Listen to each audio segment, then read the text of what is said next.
नमस्कार, मैं हूं सतीश मिश्र और आज हूं बिलसंडा में आदरणीय श्री कृष्ण कुमार मिश्र चंचल जी के यहाँ। और यहाँ पर जो हमारे साथ बैठे हुए हैं वो प्रशांत सांडिल्य जी हैं। और आप जो है पीलीभीत के जो साहित्यकार हैं उनके इतिहास पर शोध कर रहे हैं। प्रशांत जी बताएं क्या योजना है शोध की। जी, मैं पहले आपको धन्यवाद देना चाहूँगा। असल में हमारा जो जनपद है पीलीभीत साहित्यिक रूप से काफ़ी समृद्ध रहा है, परंतु इसके बावजूद भी जितने भी आज तक साहित्यिक इतिहास ग्रंथ लिखे गए हैं उसमें कहीं ना कहीं पीलीभीत को वह महत्व नहीं दिया गया जिसका वह अधिकारी था।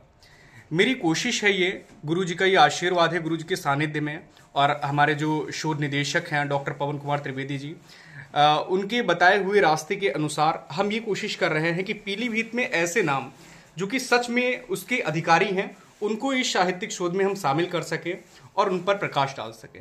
जैसे कि पीलीभीत के हम शुरुआती साहित्य के बारे में बात करते हैं तो ये जो है लगभग 1873 जहां से सुरूर जहानाबादी का समय शुरू होता है, वहां से लेकर के और वर्तमान परिप्रेक्ष्य तक यदि हम नजर डालें तो कई एक साहित्यकार ऐसे हुए हैं जिन्होंने काफी बड़ा नाम दिया है पीलीभीत जनपद को।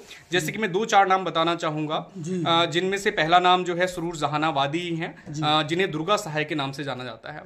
दूसरा नाम जो है स्वामी नारायणानंद सरस्वती अख्तर, जिन्होंने कानपुर जाकर के कविंद्र नामक एक पत्रिका भी निकाली थी और उसी समय निराला जी की मतवाला पत्रिका चलती थी। निराला जी की पत्रिका मतवाला में और कविंद्र पत्रिका के आपस में व्यंग्य और कटाक्ष एक दूसरे पर करते रहते थे।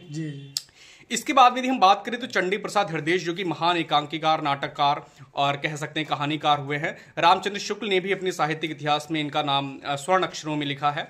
वो भी हमारे जनपद पीलीभीत के ही हुए हैं। वो एक साहित्यकार के साथ साथ में क्रांतिकारी भी थे जिनका योगदान सच में अतुलनीय है।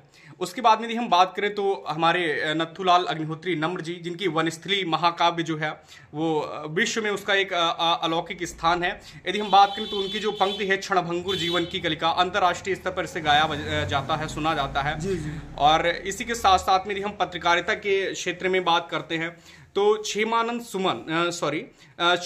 राहत जो है वो एक ऐसे पत्रकार हुए हैं जिन्होंने सिर्फ पीलीभीत में ही नहीं बल्कि दक्षिण भारत में भी पत्रकारिता की ऐसी अलख जगाई है कि दक्षिण भारत में आज जो साहित्यिक इतिहास लिखा जा रहा है उसमें यह कहा जा रहा है कि दक्षिण भारत में यदि कोई पहली हिंदी पत्रकारिता आई थी, पत्र आया था तो वो क्षेमानंद राहत के ही द्वारा प्रकाशित किया गया था। गांधी जी के आदेशानुसार भी हिंदी के प्रचार हेतु जो है दक्षिण भारत गए थे और भी हमारे पीलीभीत गजरौला के एक मकतुल गांव है वहां के रहने वाले हैं। वहीं के आचार्य विश्वेश्वर हुए हैं जो रिश्ते में उनके भाई लगते हैं। वो कुलपति भी रहे गुरुकुल कांगड़ी के। और इसी के साथ साथ में उन्होंने जो रस अलंकार, ध्वनिशास्त्र वगैरह पर जितनी भी किताबें लिखी हैं उनकी व्याख्या की हैं। और इसके साथ में आज भी DU BHU वगैरह में उनकी लिखी हुई किताबें पढ़ी जाती हैं और पढ़ाई जाती हैं। और भी कई सारे नाम हैं। यदि हम वर्तमान में बात करें तो हमारे सामने हमारे गुरुजी आचार्य कृष्ण कुमार मिश्र चंचल जी बैठे हुए हैं। इनका एक जो है अतुलनीय योगदान है। मैं कहना चाहूंगा गुरु जी की जो है सानिध्य में ही ये शोध कार्य धीरे धीरे करके आगे बढ़ा रहा हूं, मैं कोशिश कर रहा हूं।